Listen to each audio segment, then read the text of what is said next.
happened yet, but if you believe in the Bible, then you know it's going to happen.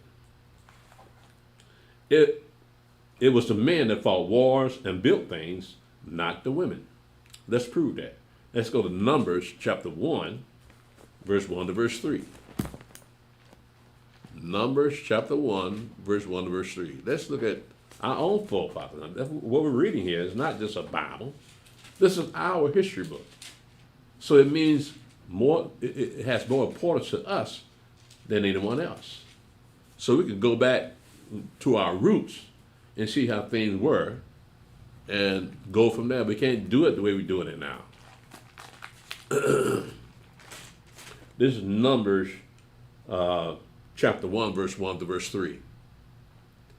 And Yahweh spake unto Moshe in the wilderness of Sinai, in the tabernacle of the congregation, on the first day of the second month, in the second year after they were come out of the land of Egypt, saying, Take you the son of all the congregation of the children of Israel, after their families, by the house of their fathers, with the number of their names, every male by their posts.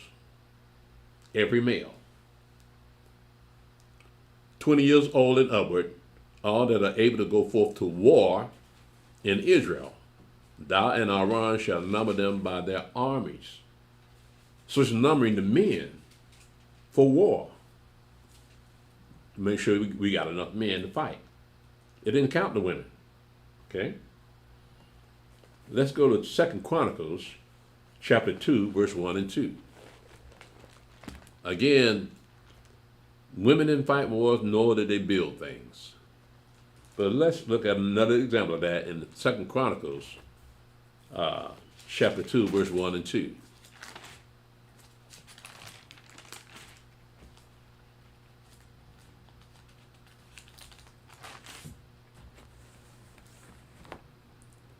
Second Chronicles chapter 2, verse 1 and 2. And Shlomo determined to build a house for the name of Yahweh and a house for his kingdom. And Shlomo told out 70,000 men to bear burdens, and 70,000 to hew in the mountains, and 3,600 to oversee them. These are men, not women. So again, men did the hard work. They did the heavy work. Women can't do work like this. You can't see a woman out in the forest cutting down a tree. Let's continue. Let's go to 2 Samuel 23, verse 8 to verse 12. 2 Samuel 23, verse 8 to verse 12. These be the names of the mighty men whom David had. The Tachmonite that sat in the seat, chief among the captains, the same was Adino the Esnite. He lifted up his spear against 800 whom he slew at one time. Again, these are David's mighty men. That's what they did. Verse 9, and after him was Eleazar, the son of Dodo, the Ahohite, one of the three mighty men with David, when they defied the Philistines that were there, gathered together to battle, and the men of Israel were gone away.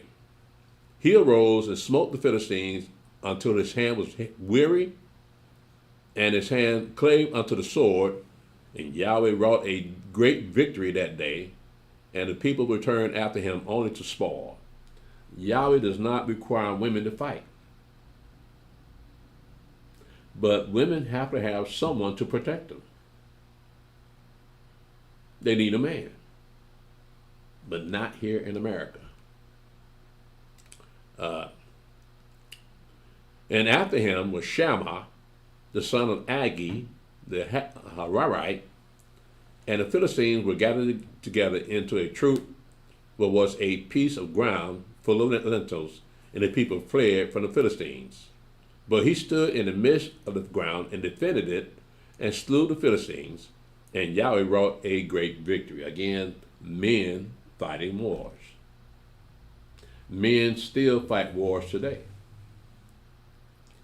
Women are in the military also, but we've gotten to a presidency that wants to back off women doing actual fighting. They're more of a support group because women are not supposed to fight. That's not feminine for women to shoot a gun at other people. That's not feminine. Now, if she's along and she has no other help, there's nothing wrong with her carrying a gun and busting a cap in somebody. Especially in these days and times here. But women have lost their place in womanhood, trying to be like men. You can't be a man and a man cannot be a woman. Even though they do try here in America. Let's go to Genesis 4, verse 16 to verse 22. Again, we're looking at women did not fight wars, neither did they build buildings like men. Now, granted, you got some places in America that allows women to actually learn how to build a house, but it's not that many.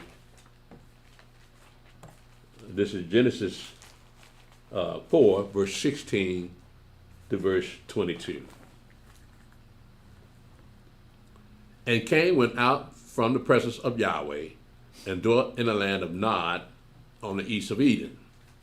And Cain knew his wife, and she conceived and bare Enoch, and he built a city. He built the city and called the name of the city after the name of his son Enoch. Now, people will ask, where did Cain get his wife? Now, we get that all the time. And I can understand the question because previous to this, all we knew about was Cain and Abel. But what we don't read in these verses here is that Adam and Eve had more children. And you look at the longevity of Adam, he died to his 930 years old. So it's feasible that Adam and Eve are the only ones having children. So Cain, one of his wife was his sister. Now, it wasn't a big deal back in the day because that was when men were pure. But as man continued on, Yahweh put it in the law that a man should not uncover the nakedness of his sister. Now, you may say, well, I can't be right about Cain marrying his sister. Well, what about this? Well, what about Abraham marrying his sister? Sarai. That was his sister. If you read this book, you know that the patriarch Abraham married his sister, Sarai, which eventually is called Sarah. So again, don't get upset. Don't get your panties in a bundle saying that a man cannot marry his sister. Cain married his sister here.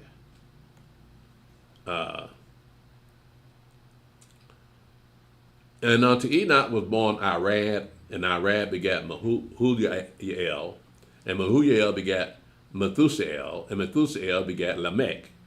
And Lamech took unto him 2 wives. The name of the one was Adah, and the name of the other Zillah. And Adah bare Jabal, and he was the father of such as dwell in tents, and of such as have cattle. And his brother's name was Jubal. He was the father of all such as handled the harp and organ. And Zillah, she also bare Tubal Cain, an instructor of every artificer in brass and iron, and the sister of Tubal Cain was Naamah. So again, we're getting a structure here of the role of men and the role of women. So back in these days, all the women had to do was have children. But that's not so in America. That's not enough. The women of America got to have careers. They got to have businesses. They got to have professions. But not in these days. Therefore, women that do not need a man and are strong and independent are actually foolish and do not know their place. They're the most foolish people on the earth. As I said before, women in other countries reverence their men. They love their men, but not in America. The women of America hate the men. Where did they get that from? How did that come about? That at one time there was no issue between men and women. All of a sudden now women want to be equal to men. How did that come about? Well, it began during the civil rights movement and also the feminist movement. And that is what we have today. Interesting though, in the feminist movement, the people that were pushing feminism were not black. They were white or Edomites. And they all had husbands. But they were telling black women, you don't need a man. So that's what they have today, that they don't need a man. That's gonna, but again, they are out of place. The good thing about them being out of place is that even though they got the mindset of a foolish people, is that there are so many of them that out of say 30 to 1 ratio, 30 to 1 ratio to men, you might find 1 or 2 out of that 30 women. Now I'm being conservative because I'm pretty sure it's higher than that. But you may find 1 or 2 women among those women that actually got some sense. Let's go to Proverbs 9, verse 13 to verse 18. Proverbs 9, verse 13 to verse 18.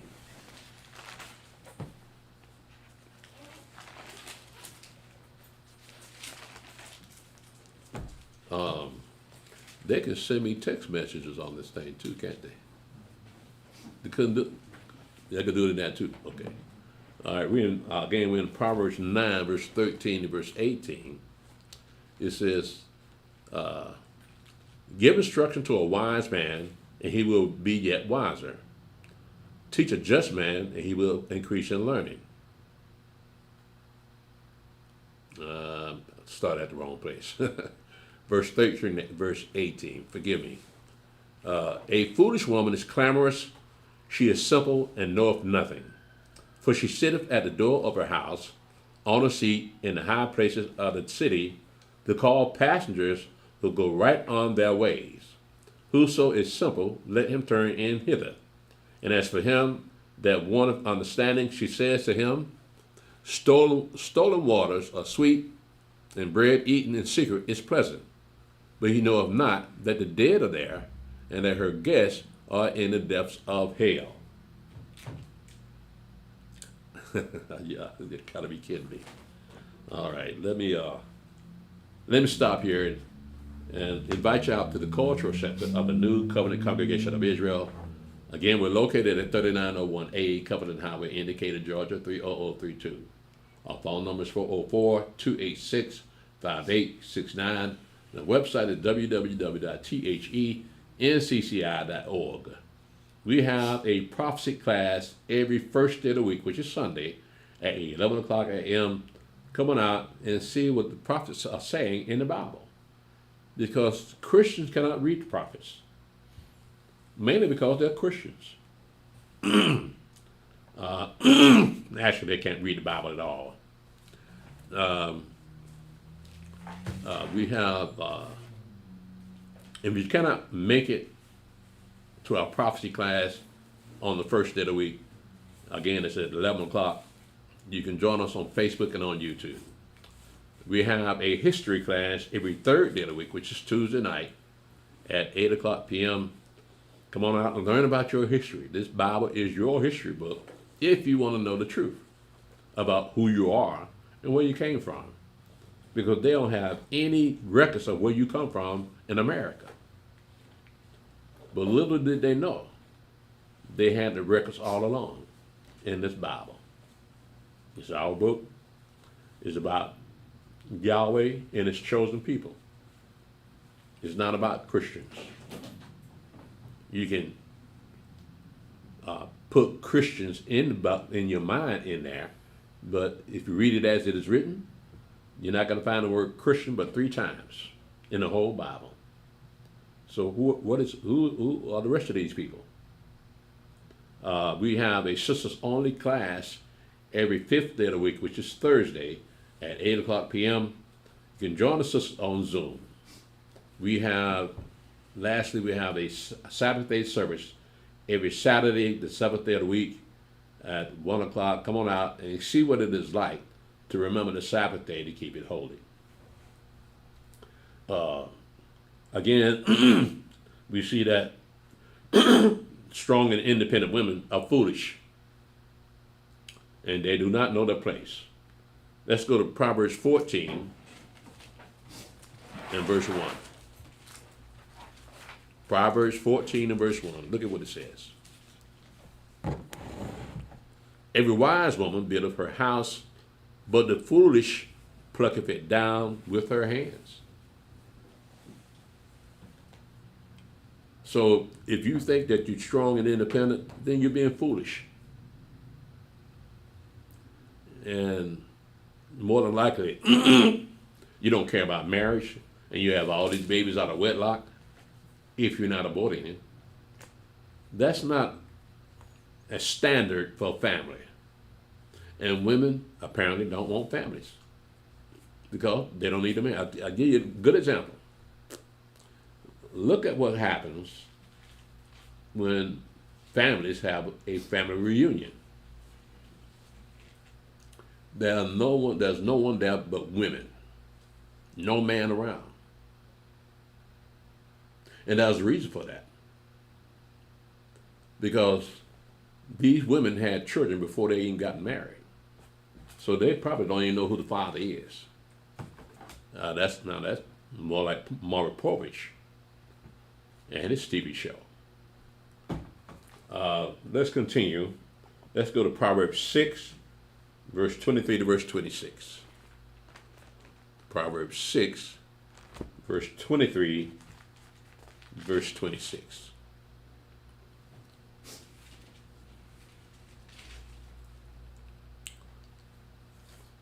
For the commandment is a lamp, and the law is light, and reproofs of instruction are the way of life, to keep thee from the evil woman, from the flattery of the tongue of a strange woman. Lust not after her beauty in thine heart, neither let her take thee with her eyelids. For by means of a whorish woman, a man is brought to a piece of bread, and the adulteress will hunt for the precious soul. So this is wisdom here. This is ancient wisdom, but it applies to today. Man has not changed. Man is still the same man at the time that these words were written. It's the same man. And women are the same women, except in America. The women of America are the most foolish women on earth. That's a new level. Now, they were foolish back in these days also, but they were not so foolish that they didn't need a man. That's one of the reasons control their foolishness, is that they needed a man. It had gotten to the point where it was so many women that needed a man that the man could have more than one wife, or he can have concubines. That was back in these days here, because the women needed a man to take care of them. So with men, it was a patriarchy, no doubt. And so the men would take care of these women, these wives and these concubines, because he could afford it. Because it was hard back in them days for a woman to survive on her own. The only lucrative field that she could work in is prostitution. And that has its own dangers, because, you get your venereal disease from being a prostitute. Let's continue. Let's go to Proverbs 30, verse 18 to verse 23. Proverbs 30, verse 18 to verse 23.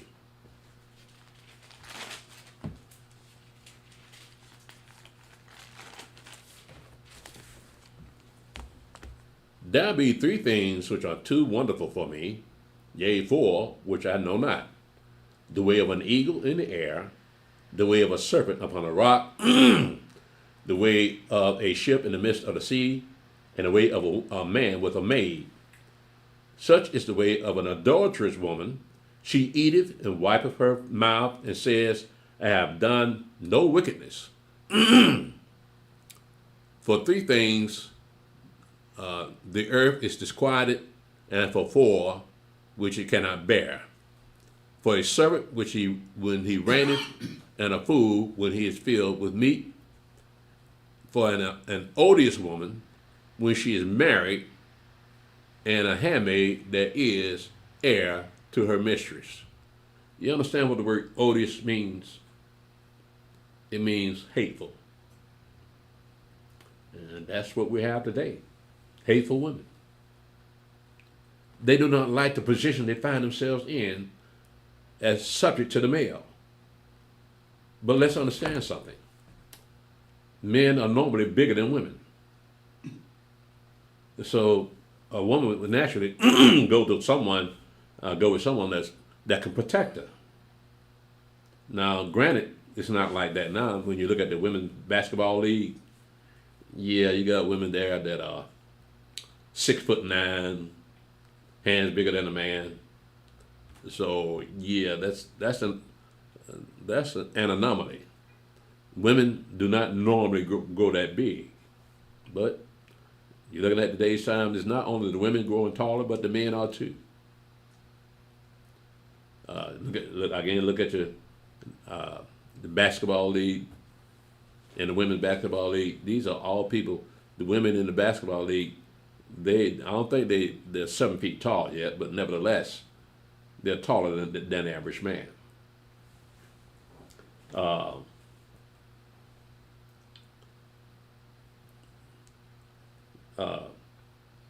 Strong and independent women never marry because no one wants to marry them. And it makes sense. Why would you want to marry someone that hates you, that will not submit themselves to you? Because that's what this is all about. Women submitting themselves to the man, to her own husband. Let me put it that way. Because that's what makes a family. And strong and independent women do not want families. They don't want a man to rule over them. They can do this by themselves. Let's continue. Again, no one wants to marry a strong and independent woman. Let's go to 1 Timothy chapter 2, verse 8 to verse 15. 1 Timothy chapter 2, verse 8 to verse 15.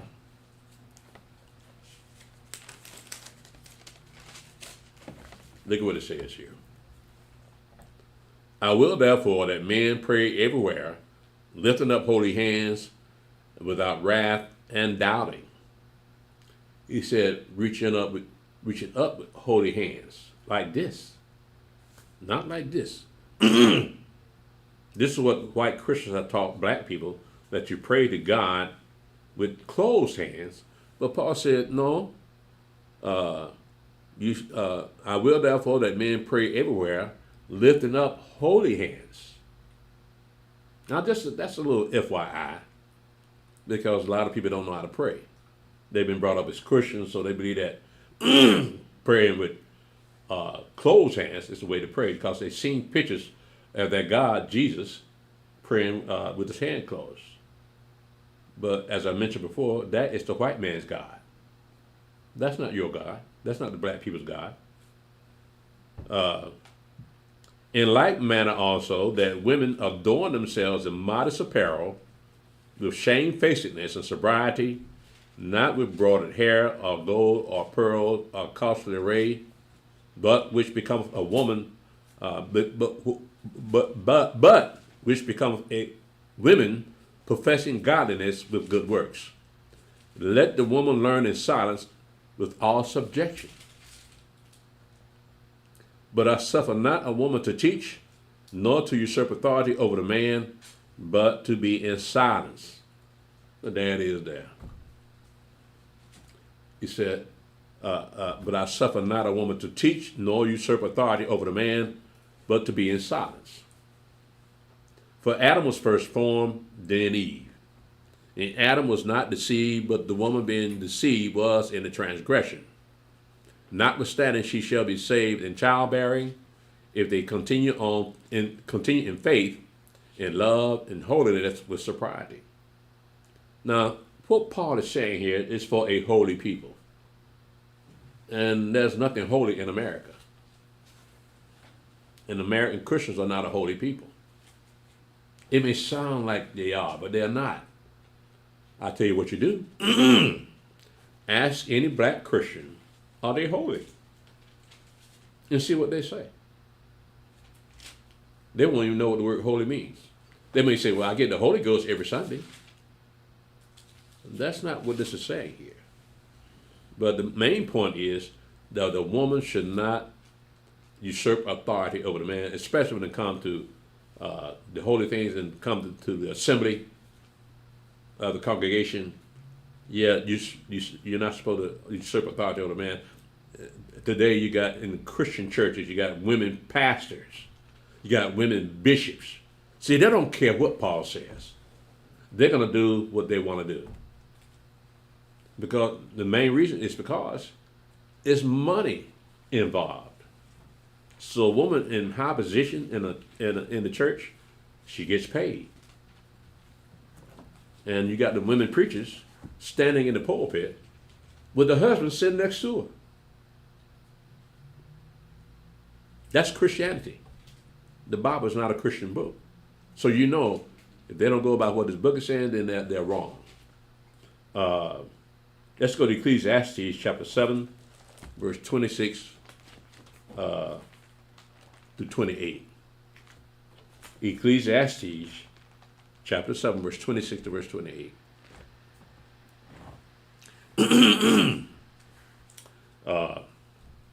And I find more bitter than death the woman whose heart is snares and nets and her hands as bands. Whoso pleases Elohim shall escape from her, but the sinner shall be taken by her. Behold, this have I found, saith the preacher, counting one by one to find out the account, which yet my soul seeketh, but I find not. One man among 1,000 have I found, but a woman among all those have I not found. You hadn't found, couldn't find. Now you got to remember now what it says about King Shalom, and these are his writings, that he had 1,000 wives and concubines. So if anybody knew about women, this man did.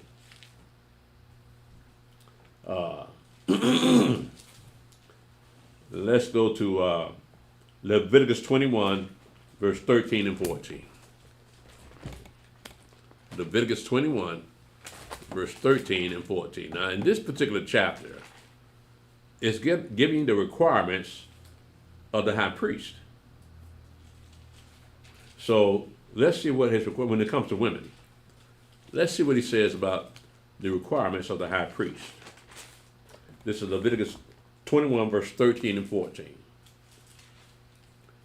And he shall take a wife in her virginity, a widow or a divorced woman or a profane or an harlot, these shall he not take, but he shall take a virgin of his own people to wife.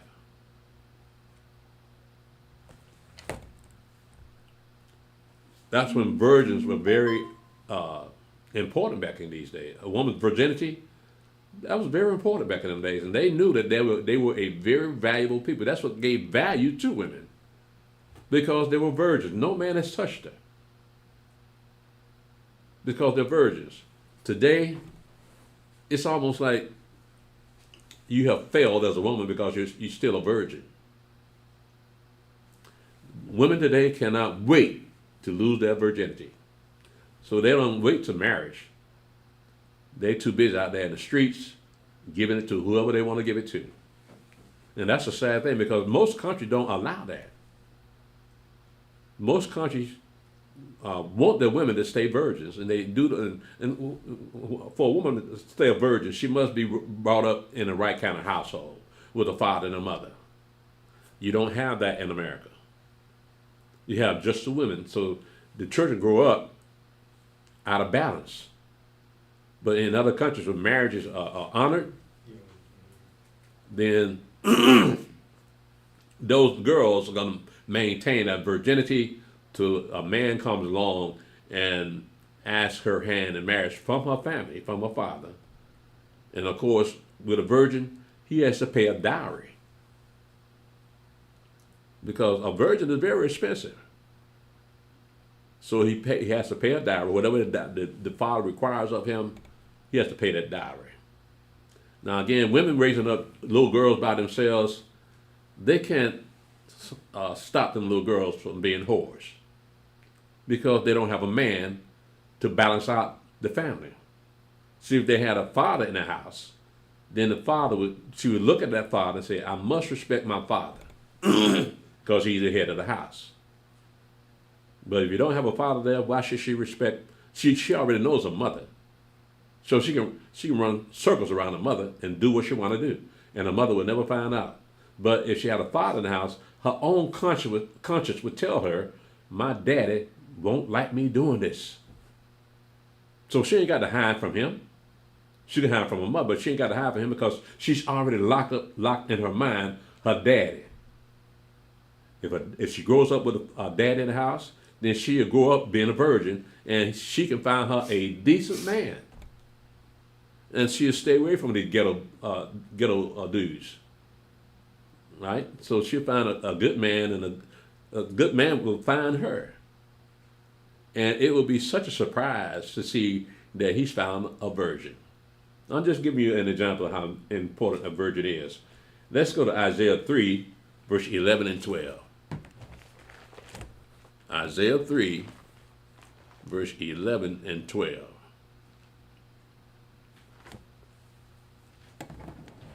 Woe unto the wicked! It shall be ill with him, for the reward of his hands shall be given him. As for my people, children are the oppressors, and women rule over them. O my people, they which lead thee cause thee to err, and destroy the way of thy paths. That's why nobody wants to marry a woman. Because women automatically, since they got these careers and got making all this money, they feel like they should be the head of the household. A real man does not allow that. A man that's a leader, and he leads naturally because he's a man. And women cannot stand a man being a man. That's American women. Let me put it that way. American women do not like a man being a man. Now, they even had a few years ago that something that they call toxic masculinity. There's nothing toxic about masculinity. That's just being a man. That's that's testosterone. A lot of women hate this president because they never seen a man like this. All those presidents that came before, from Clinton, Obama, Bush, and Biden, Trump. All those men champion homosexuality except for Trump. And you still got the former African president still championing transgenders, so that they can take a little boy and turn him into a girl, and take a little girl and turn him into a boy. What other country does this? But again, that's who black people align themselves with. The people that teach immorality in public schools, that have pornographic, homosexual material in kindergarten. That's who black people like. Same-sex marriage, black people love that. Homosexuality, black people love that. Showing you that black people have absolutely no morals. And I can understand why white people don't want to be around black people, because they don't want their children hanging around black children that have no father. They have no morals. Let's continue. Only when women become old and see that no man cares about them anymore where they finally realize that they do need a man. They need a man, but it'd be too late. Because all prior to this, prior to them being old, they used to have men by the tons. Every man in town have had sex with that woman, that strong and independent woman. They've had sex with her because she called herself calling the shots. She chooses who she's going to have sex with and when she's going to have it. So by the time she realizes that she was wrong, to having all those men in her, and realized that she should have had a man before she had sex, it'd be too late because she's old. And no man wants an old woman. Except for Ray Ray and Pookie. They'll take care of that business. They don't care. And that's all they got left. After being strong and independent, all they got left is Ray Ray and Pookie. Let's go to Proverbs 31, verse 10 to verse 12. Proverbs 31, verse 10 to verse 12.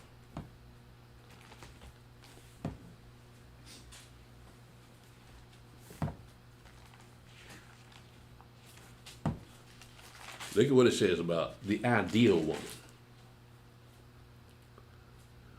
Who can find a virtuous woman? For her price is far above rubies. The heart of her husband does safely trust in her, so that he shall have no need of spoil. He ain't got to worry about her.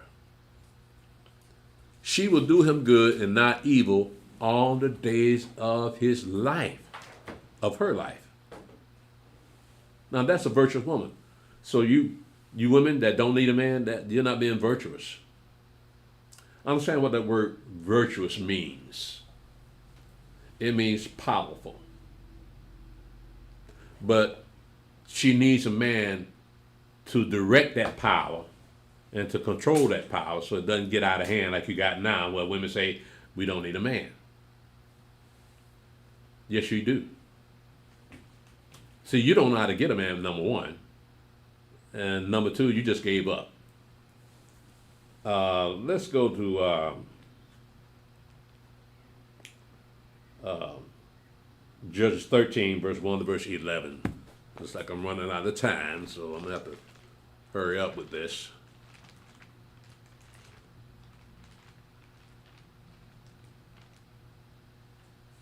Judges 13, verse 1 to verse 11.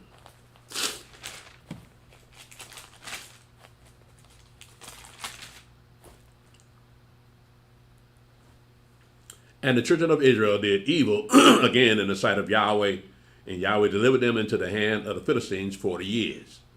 And there was a certain man of Zorah, of the family of the Danites, whose name was Manoah, and his wife was barren and bare not. And the angel of Yahweh appeared unto the woman, and said unto her, Behold now, thou art barren and bearest not, but thou shalt conceive and bear a son. Now therefore beware, I pray thee, drink not wine nor strong drink, and eat not any unclean thing. For lo, thou shalt conceive and bear a son, and no razor shall come on his head. For the child shall be a Nazarite unto Elohim from the womb, and he shall begin to deliver Israel out of the hand of the Philistines. Then the woman came and told her husband, saying, A man of Elohim came unto me, and his countenance was like the countenance of an angel of Elohim, very terrible. But I asked him not whence he was, neither told he me his name. But he said unto me, Behold, thou shalt conceive and bear a son, and now drink no wine nor strong drink, neither eat anything, and any unclean thing, for the child shall be a Nazarite to Elohim from the womb to the day of his birth. Then Manoah entreated Yahweh, and said, O my master, let the man of Elohim which thou didst send come again unto us, and teach us what we shall do unto the child that shall be born. And Elohim hearkened to the voice of Manoah.